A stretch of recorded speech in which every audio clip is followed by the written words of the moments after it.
সাবেক স্বরাষ্ট্রমন্ত্রী আসাদুজ্জামান খান কামাল কিভাবে ভারতে পালিয়ে গেছেন তা জানা নেই র্যাবের। সংস্থার মুখপাত্র মুনিম ফেরদৌস এক সংবাদ সম্মেলনে একথা বলেছেন। ছাত্র জনতার আন্দোলনে র্যাবের হেলিকপ্টার থেকে গুলি ছোড়ার কথাও অস্বীকার করেন তিনি। দুর্গাপূজা ঘিরে উস্কানি থাকলেও যে কোনো অনাকাঙ্ক্ষিত ঘটনা প্রতিরোধে র্যাব প্রস্তুত বলেও জানান মুনিম ফেরদৌস। কাজী এহসান বিন দিদারের প্রতিবেদন। ৫ আগস্ট সরকার পতনের পর ভারতে পালিয়ে যাওয়া সাবেক স্বরাষ্ট্রমন্ত্রী আসাদুজ্জামান খান কামাল কলকাতার একটি পার্কে ঘুরে বেড়াচ্ছেন। দেশের একটি গণমাধ্যমে এই সংবাদ প্রচারের পর বিষয়টি নিয়ে র্যাবের ভূমিকা জানতে চাওয়া হয়।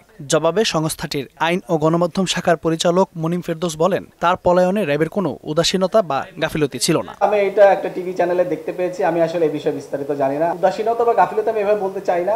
আমি বলতে চাই যে আমাদের প্রতি যে দায়িত্ব ছিল, আমরা সেই দায়িত্বে বা আমাদের যে সামর্থ্য যতটুকু ছিল সেই সামর্থ্য সবটুকু দিয়ে আমরা চেষ্টা করে যাচ্ছি। ছাত্র জনতার আন্দোলনের সময় র্যাবের হেলিকপ্টার থেকে গুলি ছোড়ার অভিযোগ অস্বীকার করেন তিনি। বলেন, আন্দোলনের সময় গুলি বর্ষণকারী ও হামলাকারীদের শনাক্ত করে ব্যবস্থা নেওয়া হচ্ছে। ভিডিও ফুটেজ বা কোথাও দেখবেন যে আমাদের কিন্তু র্যাবের উপরে বা র্যাবের পক্ষ থেকে এরকম কিন্তু কোনো অভিযোগ আমরা কোথাও কিন্তু দেখতে পাই নাই, বা এরকম কোনো কাজ করছে এরকম কিন্তু কোথাও কোনো ভিডিও ফুটেজ নেই। সাংবাদিক দম্পতি সাগরণী হত্যা মামলার তদন্ত বেগবান করতে সংশ্লিষ্টরা ব্যবস্থা নিচ্ছেন। এক্ষেত্রে র্যাব যে কোনো সহায়তা করতে প্রস্তুত, জানান মুনিম ফেরদৌস। তদন্ত করতে যারা এক্সপার্ট তাদেরকে সমন্বয়ে কিন্তু একটি টাস্ক ফোর্স গঠন করার জন্য বলা হয়েছে।